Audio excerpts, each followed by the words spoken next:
السلام علیکم day readers and listeners. Novel ہے نقش ملال، ایپیسوڈ 4. رائٹر ہیں وائبہ فاطمہ، وائس اوور بائی اروا.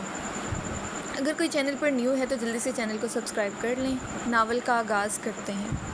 کیا ہوا ہے؟ کیا بات ہے؟ داعش کسی انہونی کے خیال سے بے چین ہو کر اپنی جگہ پر کھڑا ہوا تھا. وہ سردار جی بی بی کو کچھ ہو گیا ہے. میں نے بہت آوازیں دی مگر وہ اٹھ نہیں رہی ہیں. وہ ہوش میں نہیں آ رہی. واٹ؟ وہ دھاڑا تھا. داعش کا چہرہ پل میں سفید پڑ گیا تھا. وہ امتیاز کے پہلو سے گزرتا بہت تیزی سے اپنے کمرے کی جانب بھاگا تھا. رفیق اور امتیاز بھی گھبرا کر اس کے پیچھے ہی لپکے تھے. وہ ساری رات اذیت سے تڑپی تھی. صبح تقریباً 8 بجے کے قریب اس کی آنکھ کھلی تھی. آنکھ کھلتے ہی رات کے دل خراش مناظر پھر نگاہوں کے سامنے لہرائے تو ایک مرتبہ پھر وہ اپنی ناقدری پر، اپنی ذات کی اس طرح روندے جانے پر بلک بلک کر رو دی تھی. پورا جسم بخار سے پھوڑے کی مانند دکھ رہا تھا. وہ یہ عزت الفاظ میں بیان کر ہی نہیں سکتی تھی جو اس پر بیت گئی تھی. اس نے اٹھنے کی کوشش کی مگر ہلا تک نہ گیا. وہ یوں ہی روتے ہوئے بخار کی شدت سے پھر سے غنودگی میں چلی گئی. وہ آندھی طوفان بنا اپنے کمرے میں داخل ہوا. لمبے ڈگ بھرتا وہ بیڈ تک پہنچا تھا. اس کے چہرے سے کمفرٹر ہٹا کر وہ ایک گھٹنا بیڈ پر ٹکا کر اس کے اوپر جھکا تھا. انگ انگ سے بے قراری اور بے چینی چھلک رہی تھی. حریم بے قراری سے اس کا چہرہ تھپ تھپایا. ماتھا کوئلے کی طرح دھک رہا تھا. معصوم چہرہ لال بھگوکا تھا. کمفرٹر سے انگاروں سے تپش باہر تک محسوس ہو رہی تھی. حریم پلیز ویک اپ، آنکھیں کھولو. داعش نے اس کے میدے جیسے نرم و ملائم ہاتھ کی ہتھیلیاں رب کی. امتیاز نے پیروں کے تلوے رب کیے. اسے تو بہت تیز بخار ہے، داعش نے گھبرا کر کہا. امتیاز تم جاؤ انابیہ بیبی کے کمرے سے اس کا کوئی سا بھی ڈریس لے کر آؤ اور تم جاؤ ڈاکٹر کو لے کر آؤ، داعش نے انہیں کہا اور خود اس کے ہاتھ رب کیے گیا. وہ لوگ کمرے سے نکلے تو داعش نے اس پر سے کمفرٹر ہٹایا. کچھ ہی دیر میں امتیاز انابیہ کا ڈریس لے آئی. باہر جاؤ، کمرہ لاک کر دو، داعش نے اسے کہا تو وہ فوراً واپس چلی گئی اور کمرے کا ڈور لاک کر دیا. داعش نے آگے بڑھ کر اسے بازوؤں میں بھرا جیسے وہ بخار میں پھنک رہی تھی. داعش اسے باہوں میں اٹھائے واش روم گیا. شاور کے نیچے کھڑے ہو کر اس نے شاور آن کر دیا. وہ جانتا تھا اس کا ٹمپریچر ایسے گر سکتا ہے. وہ بہت شدید بخار کی لپیٹ میں تھی. پانی حریم پر گرتے ہی وہ ہڑبڑائی تھی. وہ غنودگی میں چیخنے چلانے لگی. چھوڑو مجھے، جانے دو، قریب مت آؤ. وہ چلائی گئی اور بند آنکھوں سے ہی بری طرح ہاتھ پیر چلانے لگی مگر داعش نے اسے قابو کیے رکھا. وہ کافی دیر تک ہنگامہ مچاتی رہی. داعش کے ماتھے کی رگیں پھول گئیں. اس نے بے بسی کے احساس سے اپنے رب بری طرح دانتوں تلے کچلے. وہ کچھ ہی دیر میں بخار میں چیخ چلا کر پھر سے غنودگی میں چلی گئی تھی. داعش نے وہ دلکش مگر سوگوار مرجھایا ہوا چہرہ دیکھا. میں نے بے قصور ہوتے ہوئے بھی تم سے تمہاری ذات کا غرور چھین لیا جس کے لیے میں مرتے دم تک خود کو معاف نہیں کر پاؤں گا. I'm sorry, please wake up. داعش نے اس کے کان میں سرگوشی نما گزارش کی. داعش نے اسے نرمی سے بیڈ پر لٹایا اور اس پر پھر سے کمفرٹر دے دیا. دروازے پر ہلکی سی دستک ہوئی تو اس نے آگے بڑھ کر دروازہ کھولا. سردار جی، ڈاکٹر صاحبہ آ گئیں. رفیق نے داعش کو اطلاع دی. اس نے سر ہلا کر اجازت دی تو رفیق نیچے لان سے ڈاکٹر کو لے کر اس کے کمرے میں آیا. السلام علیکم مسٹر داعش جہانگیر، کیا ہوا ہے؟ وعلیکم السلام ڈاکٹر، میری وائف کا چیک اپ کر لیں، وہ ہوش میں نہیں آ رہی ہے، اس نے فکر مندی سے کہا. آپ باہر جائیں، میں چیک کرتی ہوں. اوکے، کہتے داعش کمرے سے باہر نکل گیا. ڈاکٹر نے اس کا تفصیلی چیک اپ کیا. جب ڈاکٹر باہر آئے تو داعش ان کی جانب بڑھا. بہت تیز بخار اور لو بی پی کی وجہ سے ان پر بے ہوشی طاری ہوئی. میں نے انجیکشن لگا دیا ہے، باقی میڈیسن کلینک سے بھیج دوں گی. ویکنس بھی بہت ہے، آپ ان کا بہت زیادہ خیال رکھیں. کچھ دیر میں ہوش آئے گا تو ان کو کچھ کھلا پلا کر میڈیسن دیجیے گا. ہو سکے تو کوشش کریں کہ ان کے لیے مٹن کی یخنی بنوا لیں، ڈاکٹر نے کہا. تو داعش نے سکھ کا سانس لیتے اس بات میں سر ہلایا. داعش کی اشارہ کرنے پر رفیق ڈاکٹر صاحبہ کو چھوڑنے اور میڈیسن لینے گیا. داعش پھر سے کمرے میں آیا اور اس کا بخار سے سرخ ہوا چہرہ دیکھے گیا. آگے بڑھ کر اس کے ماتھے کو چھو کر دیکھا. ٹمپریچر قطرے نارمل ہو رہا تھا. داعش بیڈ پر ٹک کر اس کے سرہانے ہی بیٹھ گیا. وہ اب بغور اس کی جانب دیکھے گیا. وہ پھر نیند میں چلی گئی تو داعش نے اسے آرام کرنے کے خیال سے لیٹے رہنے دیا اور خود انابیہ کے پاس ہاسپٹل چلا گیا. ایک ہولناک رات گزر گئی تھی. صبح سے دوپہر اور دوپہر سے عصر ڈھل گئی تھی. عماد اور یوسف صاحب تھکے ہارے جھکے کندھے لیے اپنے گھر میں داخل ہوئے تھے. تب سلمیٰ بیگم لپک کر یوسف صاحب کے پاس پہنچی تھی جنہوں نے رو رو کر کل سے اپنی حالت بگاڑ لی تھی. ایک مرتبہ تو بی پی شوٹ کر ہی گیا تھا. وہ اب بھی روتے ہوئے ان کے قریب آئی تھی. یوسف، میری بچی کا کچھ پتہ چلا؟ کل آپ نے کہا تھا کہ صبح میں اسے اپنے ساتھ لے کر آؤں گا، کہاں ہے وہ؟ سلما بیگم کے کہنے کی دیر تھی جب یوسف صاحب بھی بچوں کی طرح پھوٹ پھوٹ کر رو دیے۔ بابا یہ کیا، پلیز خدا کے لیے، آپ ہی تو ہمارا حوصلہ ہیں، آپ ہی تو ہمارا سہارا ہیں، آپ ہی ٹوٹ کر بکھریں گے تو مجھے اور امی کو کون سنبھالے گا؟ عماد نے بے بسی سے اپنے بابا کو سہارا دے کر صحن کی مسہری پر بٹھایا۔ اسما بھاگ کر ان کے لیے پانی کا گلاس لے آئی، جو کہ عماد نے اسما سے تھام کر یوسف صاحب کے لبوں سے لگایا تھا۔ سلما بیگم بھی پھوٹ پھوٹ کر رونے لگی۔ ابھی وہ اپنے بابا کو پانی پلا ہی رہا تھا کہ دروازے پر دستک ہوئی۔ عماد نے اٹھ کر دروازہ کھولا۔ دروازے کے باہر 7 والوں کا 4 سالہ بچہ ہاتھ میں ایک پمفلٹ لیے کھڑا تھا۔ بیٹا کیا ہوا، کوئی کام ہے؟ عماد نے نرمی سے پوچھا۔ انکل، ادھر ایک انکل آئے تھے، انہوں نے کہا کہ میں یہ تھیلی آپ کو دے دوں، بچے نے کہا۔ تو عماد نے حیرت سے اس کے ہاتھ سے وہ لفافہ لیا اور اسے تھام لیا۔ بچہ وہاں سے بھاگ گیا۔ وہ پیکٹ لے کر اندر آیا۔ عماد کون تھا، کیا بول رہا تھا؟ آخر اسما نے وہی پوچھا۔ عماد نے تیزی سے پیکٹ کھول کر دیکھا۔ بابا، عماد کے منہ سے ایک چیخ سی برآمد ہوئی، جیسے ہفت اقلیم اس پر ٹوٹ پڑا ہو۔ کیا بات ہے عماد؟ یوسف صاحب جو اب تک سنبھل گئے تھے اس سے پوچھا۔ ابو یہ دیکھیں، عماد نے ایک کاغذ ان کے سامنے لہرایا۔ یوسف صاحب نے جلدی سے اسے تھام کر اس پر لکھی تحریر پڑھنے لگے۔ السلام علیکم، حریم میرے پاس ہے اور بالکل صحیح سلامت ہے، آپ لوگ پریشان نہ ہو، میں اسے زبردستی اپنے پاس لایا، مگر ہمارا نکاح ہوا ہے، میں اس کا شوہر ہوں۔ آج ہفتہ ہے، وعدہ رہا، اگلے ہفتے اسے لے کر آپ لوگوں کے پاس آؤں گا۔ میں نے ایسا کیوں کیا یہ سبب بھی بتانے کے لیے حاضر ہو جاؤں گا۔ وہ بالکل ٹھیک اور محفوظ ہے، اللہ نگہبان۔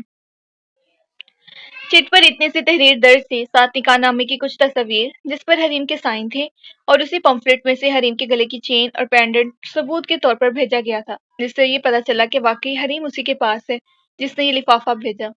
یوسف صاحب یہ کیا؟ سلوہ شدت رہ گئی۔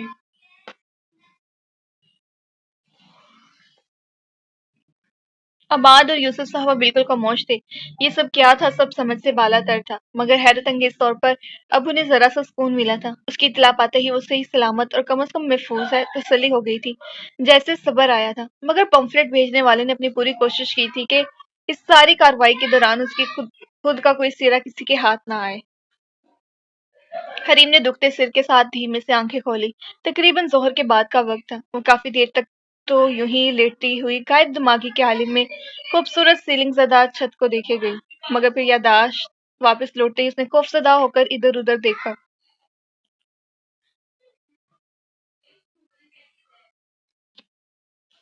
جش جو اس کے قریب بیٹھا تھا بغور اس کے تاثرات دیکھے گیا۔ حریم کی نگاہیں پھر اس کے اوپر اٹھی تو حریم کا اوپر کا سانس اوپر اور نیچے کا نیچے رہ گیا۔ اس نے بہت بری طرح کمفرٹر اپنی مٹھی میں دبوچ لیا۔ وہ پھر سے بری طرح خوفزدہ ہوئی تھی، اور اس کے چہرے کے خوف پہ اس قدر شدید تاثرات پر جائش کا دل کیا کہ ڈوب مرے۔ دروازے پر دستک ہوئی۔ یس کم آؤٹ، کم ان، جائش نے سنجیدگی سے کہا تو امتیاز سوپ کا باؤل لے کر اندر داخل ہوئی۔ سردار جی یہ سوپ یہاں مجھے پکڑا دو اور تم جاؤ۔ جی، کہتے امتیاز نے سوپ کی چھوٹی ٹرے جائش کے ہاتھوں میں تھمائی اور خود کمرے سے باہر نکل گئی، اور اب وہ پھر سے پوری طرح اس کی جانب متوجہ ہوا۔ حریم اٹھو، تمہیں یہ سوپ پی کر میڈیسن لینی ہے، جائش نے اس کی آنکھوں میں جھانک کر نرمی سے کہا۔ حریم اپنی جگہ پر دم ساد گئی، وہ پوری طرح اس کی جانب متوجہ تھا۔ حریم سٹ اپ، جائش کی سنجیدہ لہجے میں نرمی تھی، اور آنکھوں میں عجیب سی لو دیتی چمک کے ساتھ عجیب سی وحشت تھلکورے لے رہی تھی۔ حریم نے غم و غصے سے اس کی جانب سے اپنا رخ پھیر لیا، اس سے نگاہیں ملانا مشکل تھا۔ حریم کے پندار کو بہت بری طرح ٹھیس پہنچی تھی۔ وہ رات اس کے احساسات، جذبات اس کی روح کو بری طرح رون چکا تھا۔ سب کچھ چھین کر اتنی صفاقی اور بربریت کے بعد اب اس نرمی اور لہجے کی حلاوت کا حریم نے اچار نہیں ڈالنا تھا، تبھی پھر سے آنکھیں بھیگنے لگی۔ جائش نے اپنے سینے میں ایک سرد سی سانس کھینچی، باؤل کی ٹرے سائڈ پر رکھی اور پھر اس کی جانب مڑا۔ اس کی کمر کے گرد ہاتھ لپیٹ کر اسے ایک ہی بار میں مگر نرمی سے اٹھا کر بٹھایا۔ اس کے چھونے سے حریم کی پھر سے گلے میں سانس اٹک گئی۔ وہ اپنی جگہ سے بچ گئی، مگر اس کے مچلنے کے باوجود جائش نے اسے اپنی باہوں کے حصار میں قید کیے رکھا۔ جائش اس کے بالکل قریب ہو کر بیٹھا۔ وہ بے چین ہوئی۔ جائش کی نگاہیں اس کے سبھی چہرے سے ہٹتی نہیں تھی، اور وہ اتنا ہی تلملاتی اپنی ڈانس میں بھرپور مزاحمت کر رہی تھی، مگر جائش پر خاطر خواہ اثر نہیں پڑ رہا تھا۔ تبھی اسے بٹھا کر جائش نے سوپ کا باؤل اٹھایا اور اس میں سے ایک چمچ بھر کر اس کے کپکپاتے لبوں کے قریب لے گیا۔ جائش کی نگاہیں مسلسل بھٹک رہی تھیں۔ اب وہ ان مخملی نرم و گداز لبوں کو دیکھے گیا، جنہوں نے کل سے کل اسے تشنہ لبی جیسے احساس سے روشناس کروا کر میٹھے دریا کا راستہ دکھایا تھا۔ داعش کی تنبیہ نگاہوں سے خائف اسے ذرا سا منہ کھول کر سوپ پینا پڑا۔ داعش نے اسے سوپ کا آدھا باؤل پلا دیا۔ اس کے بعد وہ کیوٹ کیوٹ سے مگر گندے گندے منہ بنانے لگی۔ بس مجھے وامٹ آ جائے گی، وہ بے چین ہوئی۔ داعش نے اسے اپنے حصار سے آزاد کیا۔ وہ بدک کر سرکتی ہوئی اس سے 2 فٹ کے فاصلے پر جا بیٹھی۔ جانے کیوں مگر اب اس کے اور اپنے بیچ قائم یہ فاصلے داعش کی طبیعت پر انتہائی ناگوار گزر رہے تھے۔ وہ چاہتا تھا اب اس کی سانسوں جتنا اس کے قریب رہے۔ وہ بہت کم وقت میں اس کے وجود میں سرایت کر گئی تھی۔ جیسے ادھر اس نے اب جب خود پر غور و خوض کیا تو آنکھیں حیرت استجاب سے پھٹنے والی ہو گئی۔ وہ صدمے سے اپنے وجود پر موجود کپڑے دیکھے گئی جو اس کے تو ہرگز نہیں تھے۔ داعش نے اس کی آنکھوں میں اب خوف کے ساتھ ساتھ حیرت و صدمے کے تاثرات ملاحظہ کیے۔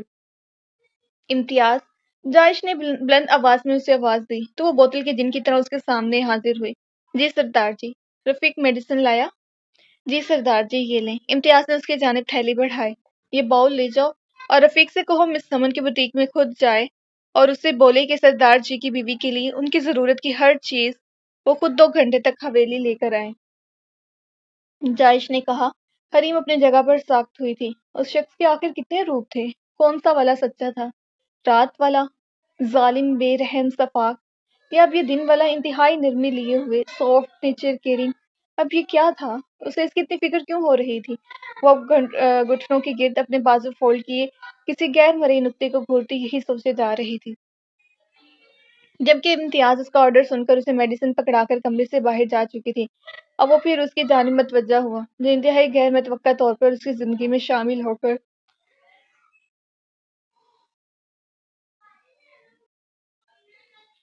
اس کا یہ برسوں کا بے رونق کمرہ اپنے نازک وجود کے دل فریب منظر سے سجا گئی تھی۔ یہ اضافہ داعش کے لیے انتہائی خوبصورت تھا، دلکش اور دل فریب تھا۔ ایک عجیب سا سکون تھا جو اسے یہاں دیکھ کر رگ و جاں میں دوڑ رہا تھا۔ زاویہ نگاہ پوری طرح بدل چکا تھا۔ اب وہ بس کسی انتقامی کارروائی کا حصہ ہرگز نہیں تھی۔ داعش کے لیے اس کی ملکیت تھی، اس کی عزت، اس کا سب کچھ، اور شاید محبت بھی۔ داعش نے میڈیسن اپنی ہتھیلی پر نکالی اور پانی کا گلاس اس کی سمت بڑھایا۔ حریم میڈیسن لے لو۔ ویسا ہی نرم جذبات کی تپش سے لو دیتا لہجہ حریم کو پھر سے اذیت سے دوچار کر گیا۔ تبھی حریم نے اذیت سے دوچار ہو کر زور سے آنکھیں بھینچ لی۔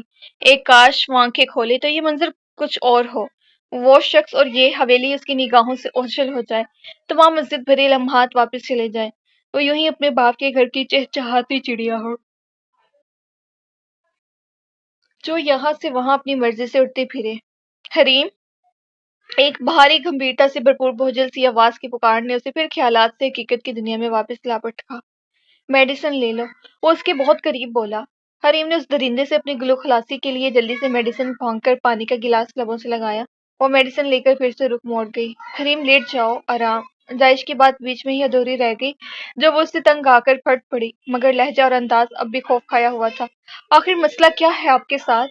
اپنے خود ساختہ بدلے کی بھینٹ چڑھا چکے ہیں آپ۔ مجھے تو اب ان جھوٹی ہمدردیوں کی کوئی ضرورت نہیں۔ میں جیوں یا مروں آپ کو کوئی مسئلہ نہیں ہونا چاہیے۔ مجھے میرے حال پر چھوڑ دیں اور اپنے کام سے کام رکھیں۔ وہ خاموش ہوئی۔ اتنی جرأت کا مظاہرہ کر کے وہ اب اپنی انگلیاں آپس میں چٹکا رہی تھی۔ داعش نے ایک نظر اسے دیکھا اور خاموشی سے کمرے سے باہر نکلتا چلا گیا۔ تقریباً عصر کے کافی دیر بعد حریم کی آنکھ دوبارہ کھلی تھی۔ منہ کا ذائقہ بے تحاشا کڑوا تھا۔ وہ کسل سے لیٹی رہی، مگر کب تک؟ بخار اتر چکا تھا، مگر کمر اکڑ کر تختہ بن گئی تھی، اسی لیے اس نے ادھر ادھر دیکھا۔ کمرہ خالی تھا۔ وہ بیڈ سے نیچے اتری۔ حیرت انگیز طور پر واش روم کے باہر ڈریسنگ کے پاس پڑے صوفے پر وہ شاید اسی کا لباس تھا جو ترتیب سے رکھا ہوا تھا۔ وہ سرخ رنگ کی فراق تھی جس پر ہلکا ایپلک ورک تھا، نیچے ریڈ ٹراؤزر اور ایپلک ورک کا انتہائی خوبصورت آنچل۔ اب جب اس زندان میں قید تھی تو جینے کی کوئی تو سبیل کرنی ہی تھی۔ تبھی وہ سر جھٹکتی ڈریس لے کر واش روم میں گھس گئی۔ شاور کے نیچے کھڑے ہو کر وہ بلک بلک کر روئی تھی۔ کاش اس شخص کا انچاہا احساس اس کے وجود سے مٹ سکتا۔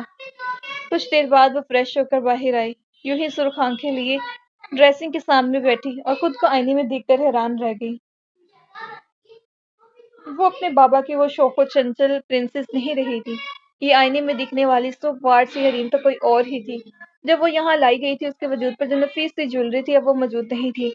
خاص کر وہ گولڈ پینڈنٹ جو عماد نے بڑی محنت سے اپنی سیونگ سے اسے بنوا کر دیا تھا، وہ بھی اس کے گلے میں نہیں تھا۔ شاید وہ جیولری اس کی بے ہوشی میں سے اس سے الگ کی گئی تھی۔ میرا پینڈنٹ! وہ اپنے ہر نقصان، اپنے ہر ضیاع پر پھر جی بھر کر رونے لگی۔ پھر آخر تک کھا کر وہ اپنے گھنے سیاہ بالوں کو برش کرنے کی کوشش کرنے لگی، مگر کچھ ہی دیر میں ہلکان ہو گئی کہ یہ فریضہ بھی سلمیٰ بیگم بڑی خوش اسلوبی سے سرانجام دیا کرتی تھی۔ پلکوں کے کونے پھر سے نم ہونے لگے۔ دروازے پر ہلکی سی دستک ہوئی تو اس کا دل اچھل کر حلق میں آیا، مگر دروازے پر ایستادہ امتیاز کو دیکھ کر اس کی جان میں جان آئی۔ وہ اندر اس تک آئی تھی۔ ماشاءاللہ بی بی جی، بہت اچھی لگ رہی ہیں آپ۔ امتیاز کے لہجے میں سادگی تھی، تبھی وہ خاموش ہی رہی۔ امتیاز نے آگے بڑھ کر ڈریسنگ کے کیبنٹ سے 2 ڈبے نکال کر اس کے سامنے رکھے۔ سردارنی جی، یہ آپ کا ان کپڑوں کے ساتھ کا زیور ہے، آپ پہن لیں۔ کھانا تیار ہے آپ کے لیے، وہ کھا لیں، اور اگر پھر دل چاہ رہا ہے تو چلیں میں آپ کو حویلی گھما دیتی ہوں۔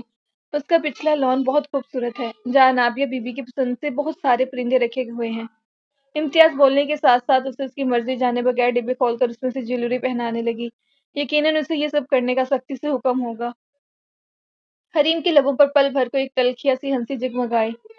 سرخ جوڑے کے اوپر وہ شاید وائٹ گولڈ کی نفیس سی جگمگاتی جیولری تھی، جو اس کے سوگوار حسن کو آنکھیں کھیرا کر دینے والی دلکشی عطا کر رہی تھی۔ امتیاز نے اس کی ایک کلائی میں سرخ کانچ کی چوڑیاں بھی پہنائی تھی۔ یہ سب کر کے وہ اس کا ہاتھ تھام کر اسے اس کمرے سے باہر لے کر نکل پڑی۔ شام کے تقریباً 7 بجے اس کی گاڑی حویلی میں داخل ہوئی تھی۔ زمینوں سے وہ ہاسپٹل گیا تھا اور اب واپس حویلی لوٹا تھا۔ رفیق نے لپک کر گاڑی کا دروازہ کھولا۔ اس کے چہرے پر گہری سنجیدگی تھی۔ وہ چل کر تھکے سے انداز میں ڈرائیو وے کے قریب خوبصورت لان میں رکھی چیئر پر سا گیا تھا۔ رفیق، کام ہوا؟ جی سردار جی، وہ لفافہ سردارنی جی کے گھر پہنچا دیا ہے۔ ان کے بھائی نے رسیو کیا تھا۔ وہ پڑھ کر انہیں تسلی ہوئی ہے اور انہوں نے بی بی جی کی تلاش بھی بند کر دی ہے۔ گڈ۔ سردار جی مجھے معاف کر دیں، اس سب میں سارا قصور میرا ہے۔ اگر میں ہی سردارنی جی کو فیضان کی بہن سمجھ کر یہاں نہ لاتا تو یہ سب نہیں ہوا ہوتا۔ یہ سب میری وجہ سے ہوا، بہت برا ہوا۔ ان کے گھر والوں کے ساتھ مجھے معاف کر دیں۔ رفیق، جو اس دن سے کانٹوں پر لوٹ رہا تھا، اب پھر داعش کے سامنے ہاتھ جوڑ دیے۔ معاف کیا، جانے دو رفیق، شاید میری قسمت میں یہی لکھا تھا کہ تمہاری سردارنی مجھ تک ایسے پہنچے۔ وہ میرے نصیب میں شاید ایسے ہی لکھی تھی۔ وہ ایک جانب نگاہیں مرکوز کیے بولا تو رفیق چونک گیا۔ وہ تو صبح سے ہی سردار کے رنگ ڈھنگ پوری طرح بدلے ہوئے دیکھ رہا تھا۔ اور سردار جی، وہ فیضان، بھاڑ میں جائے وہ۔ پہرا ہٹا دو اس پر سے، مجھے اب کسی سے کوئی بدلہ یا انتقام نہیں لینا۔ ایک مرتبہ بدلہ لینے کی کوشش کر چکا ہوں، کیا ہوا؟ خود اپنی نگاہوں میں ہی گر گیا ہوں۔ میں نے اپنا معاملہ پوری طرح اللہ تعالیٰ کے سپرد کیا۔ کائنات کی کسی بھی چیز سے بہتر انصاف کرنے والا وہ بہتر انصاف کرے گا میرے ساتھ۔ بس اللہ تعالیٰ میرے وہ گناہ معاف فرمائے جو مجھ سے انجانے میں ہوئے، ان کی تلافی ہو جائے تو بڑی بات ہے۔ سردار جج جہانگیر نے کہا تو رفیق کی نگاہوں میں اس کا مقام مزید بلند ہو گیا۔ ادھر جج کی نگاہیں سامنے والے لان سے پچھلے لان کی طرف اٹھی اور ایک سرخ آنچل میں الجھ گئی۔ وہ ایک ٹرانس کے عالم میں اپنی جگہ سے اٹھا اور قدم خود بخود حویلی کی دائیں جانب سے پچھلے لان کی جانب اٹھنے لگی۔ رفیق خاموشی سے گیٹ کی جانب چلا گیا۔ وہ پیچھے لان میں نکل گیا، وہ جو کیاری کے رو کے درمیان بنے بڑے سے پنجرے میں موجود پرندوں کی جانب متوجہ تھی، ایک انچاہی آہٹ پر اپنی جگہ پر ٹھٹک گئی۔ امتیاز نے اصرار کر کے کھانا کھلایا اور پوری اندرونی حویلی میں گھمایا۔ اس کے بعد وہ اپنے کمرے میں آ گئی، مگر کافی دیر بور ہونے کے بعد پھر کمرے سے باہر نکل آئے۔ امتیاز کچن میں ہی کام کر رہی تھی۔ سردارنی جی، کوئی کام تھا تو مجھے بلا لیتی۔ وہ اپنا ہر کام چھوڑ چھاڑ کر مٹھاس بھرا لہجہ لیے اس کی جانب متوجہ ہوئی۔ میں بور ہو رہی تھی، تم نے کہا تھا نا کہ پچھلے لان میں چلیں گے، تو چلو چلتے ہیں۔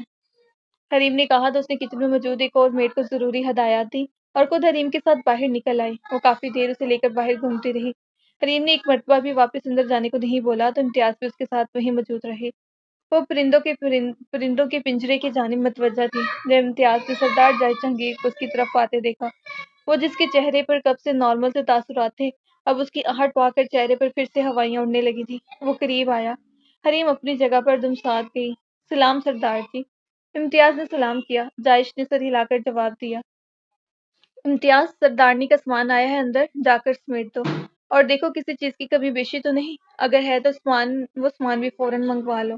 جائش کی سنجیدہ سے حکم پر امتیاز فوراً وہاں سے کھسک گئی۔ جائش اس کی جانب متوجہ ہوا جو ہوش ربا حسن لیے ایک انوکھے اور اچھوتے روپ میں اس کے سامنے آ کر اس کے ہوش پوری طرح اڑا چکی تھی۔ سرخ لباس میں اس کا گورا بدن چاندنی کی طرح دمک رہا تھا۔ سرخ چوڑیاں کلائیوں کو حسین تر بنا گئیں۔ وہ مبہوت سا ایک ٹرانس کے عالم میں اسے دیکھے گیا۔ حریم کو اپنی پشت اس کی نگاہوں کی تپش سے جھلستی محسوس ہوئی تو اس کا دل کیا کہ خود کو ہی زندہ جلا لے۔ وہ دھیمے قدم اٹھاتا اس کے دائیں طرف آیا۔ اب کیسی طبیعت ہے تمہاری؟ ٹمپریچر تو ٹھیک لگ رہا ہے، جائش نے کہتے بے اختیار ہو کر ہاتھ کی درمیانی 2 انگلیوں سے اس کا ماتھا چھوا تو حریم بدک کر 2 فٹ پیچھے ہوئی۔ جائش کے ماتھے پر بہت بے اختیار بالوں کا جال بچھ گیا۔ جائش کو اس کے تاثرات سے صاف پتہ چل رہا تھا کہ وہ یہاں سے بھاگنے کو پڑ تول رہی ہے۔ وہ تو جائش ہی اس کے سامنے پھیل کر کھڑا تھا کہ وہ ابھی تک بھاگ نہیں پائی تھی۔ حریم ریلیکس، کچھ نہیں کہہ رہا۔ جائش نے اسے تسلی دینا چاہی مگر وہ لال بھبو کا چہرہ لیے اس کے پہلو سے آخر نکلنے لگی جب اتنی ہی تیزی سے جائش نے اس کی کلائی تھام لی تھی۔ اگر یہاں رکنا چاہتی ہو تو رک جاؤ، میں اندر چلا جاتا ہوں۔ جائش نے سنجیدگی مگر نرمی سے کہا۔ نہیں، مجھے یہاں نہیں رکنا ہے، درشگی سے کہتی اسے بالا ہی بالا بہت کچھ باور کرواتی وہاں سے جا چکی تھی۔ جائش کے چہرے پر ایک سایہ سا لہرایا تھا۔ وہ کافی دیر سرخ لہراتا آنچل نگاہوں سے اجل ہونے تک دیکھے گیا۔ حریم بھاگ کر تیزی سے اندر آئی اور اگلا سانس وہیں پر آ کر صحیح طرح بھرا۔ وہ کمرہ جو فی الحال اسے دیو سے بچنے کے لیے اپنے لیے جائے پناہ لگا۔ دروازے پر کھڑی ہو کر لمبے لمبے سانس بھر کر وہ کمرے میں داخل ہوئی تو حیرت استعجاب اور صدمے سے آنکھیں پھٹی کی پھٹی رہ گئی کہ اندر داخل ہوئی تو ایک اور امتحان اس کا منتظر تھا۔ بیڈ پر اس کے لیے کپڑوں کے پیکٹس کا ڈھیر پڑا تھا، جیولری کے ڈبے، 8-10 جوتوں کے ڈبے، میک اپ کا سامان، کچھ اور ضروری سامان، اور اس سارے سامان کو امتیاز بری طرح ان پیک کر کے ڈریسنگ میں انتہائی نفاست اور ترتیب سے رکھ رہی تھی۔ وہ یہ سب ڈرامے بازی دیکھ کر تنگ آ گئی تھی، اکتا گئی تھی، پوری طرح بیزار ہو چکی تھی۔ جانے اس نے اس بے اعتبار آدمی پر اعتبار کر کے اسے اپنا آپ سونپ دیا تھا جس نے کہا تھا کہ 2 دن کے بعد وہ اسے اس کے گھر پہنچا دے گا، مگر اب دھوکے دہی کے یہ مناظر دیکھ کر وہ غم و غصے سے پوری طرح اپنے آپے سے باہر ہوتی امتیاز کی جانب لپکی تھی۔ اتنی دیر میں جائش بھی کچی ڈور سے بندھا اس کے پیچھے ہی کمرے کے دروازے تک چلا آیا تھا۔ یہ سب کیا تماشا ہے آخر؟ یہ سب کیا ہے؟ حریم لپک کر امتیاز کے سر پر پہنچی تھی اور ہینگر میں ہینگ کیا سوٹ اس کے ہاتھ سے چھین کر زمین پر پٹکا۔ وہ سمجھی اس سے کوئی غلطی سرزد ہو گئی ہے۔ کیا ہوا بی بی جی؟ مجھ سے کوئی غلطی ہو گئی؟ معاف کر دیں، آپ پریشان مت ہوں، آپ جیسے کہیں گی میں ویسے ہی آپ کا سوال رکھوں گی، وہ گھبرائے ہوئے انداز میں بولی مگر اپنے الفاظ سے حریم کو پھر سے سرتاپا جھلسا گئی۔ کس نے کہا یہ میرا سامان ہے؟ حریم نے کہتے بیڈ پر پڑے پیکٹ جھٹکے سے زمین بوس کی۔ یہاں کا کچھ بھی میرا نہیں ہے، کہتے اس نے جوتوں کے ڈبوں کو ٹھوکر ماری۔ نہیں ہے یہ میرا سامان، سنا تم نے؟ میں کل کو جا رہی ہوں یہاں سے ہمیشہ کے لیے، نہیں ہے یہ میرا سامان، وہ ہذیانی ہو کر چلائی۔ اتنی دیر میں جائش کمرے میں داخل ہو گیا اور کمر پر ہاتھ باندھ کر سنجیدگی اور دکھ سے اسے دیکھے گیا۔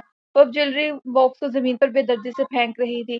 امتیاز کے سامنے اس تماشے کی وجہ سے جائش سنجیدگی سے اس کی جانب بڑھا تھا، اسے بازو سے کھینچ کر سامان سے پیچھے ہٹایا۔ وہ سسک کر رو دی۔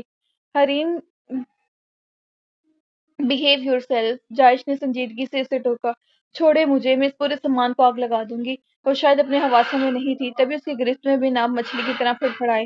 اپنا آپ چھڑا کر میک اپ کا سامان زمین بوس کر ڈالا۔ اب کی بار جائش کی برداشت جواب دے چکی تھی۔ تبھی وہ اس کی جانب لپکا، اس کے دونوں بازو تھام کر جائش نے اسے اپنی جانب کھینچا۔ وہ کٹی ڈال کی طرح اس کے ایک اشادہ سینے سے آ لگی۔ جائش نے اس کی کمر کے گرد بازوؤں کا سختی بھرا گھیرا تنگ ترین کیا۔ تمہیں شاید میری بات سمجھ نہیں آ رہی سردارنی کہ میں کیا کہہ رہا ہوں تم سے۔ جائش کی لب و لہجے میں واضح تنبیہ تھی۔ سرخ سنجیدہ نگاہوں سے اس کی آنکھوں میں جھانکا۔ حریم امتیاز کے سامنے کی گئی اس پاگل آدمی کی سرجہ بے باکی کے شاندار مظاہرے پر حواسوں میں لوٹی تھی، اس لیے دم ساتھ گئی۔